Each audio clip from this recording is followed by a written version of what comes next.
Okay, so what we're looking for here, I've tied these two contrasting pieces of line together so that we can follow what's happening. With knot tying, you find again and again that it's over and under, over and under, over and under.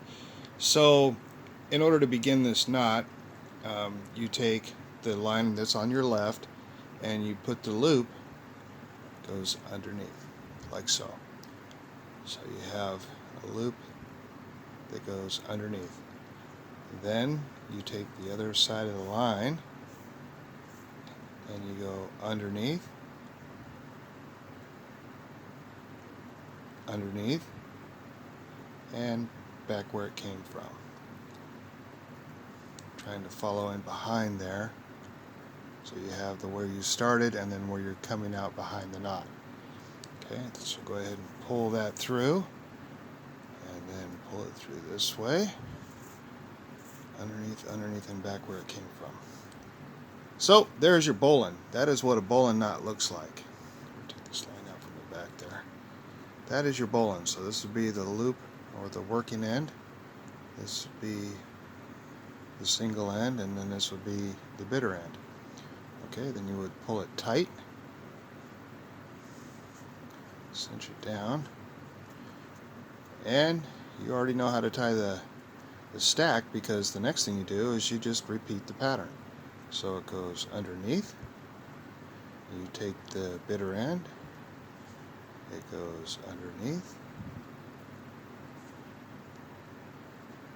underneath, and back where it came from, exiting the loop behind where it entered, like so. And then you cinch that down, work that around. You just want to tighten it up at this point. Later on you're going to pull it tight and it will open those links up to form somewhat of a chain type of a repeating style. Okay, then you just go to the next one. It's the very same process. You make your loop that goes underneath, bitter end goes underneath, underneath, and back where it came from, again exiting underneath where it entered, like so. And same deal as before, cinch everything down, pull it tight, work the loose material through. You don't have to worry about developing the twist or keeping an eye on that, because it will do that all by itself. Okay, a little bit of a pull there. Alright, now I'll pause the video at this point, run some more links, and be right back. Okay, I am back. So as you can see, I've added some more bowlines in a line. Admittedly, it's not much to look at this point. I myself was not too impressed the first time I came up with this weave, but then you pull it tight, give it a good cinch, and then you can see what happens. You get this around the link, around the link, around the link, around the link, and round it goes. Now, what could this be used for? Well, I used it for, again, the lanyard on this pilar, and it could be used for anytime you want to run a quick link so that you can progress quite rapidly down the line. It can be used for a necklace, for instance, like for if you wanted to hang a neck knife off, or anything that you could think of. Maybe put down in the comments what you guys think it might be best suited for.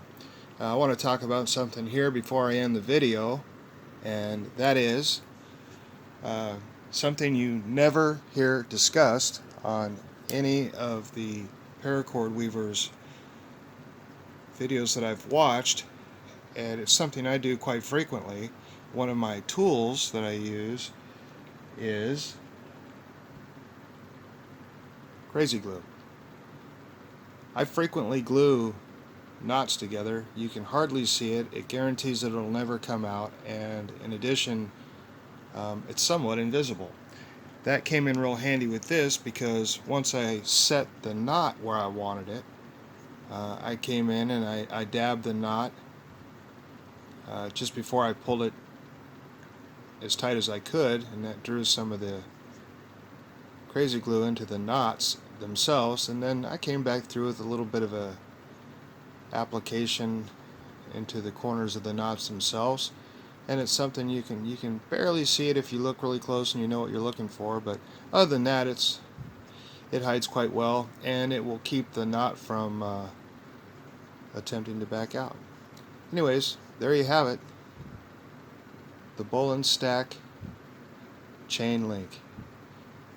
Enjoy.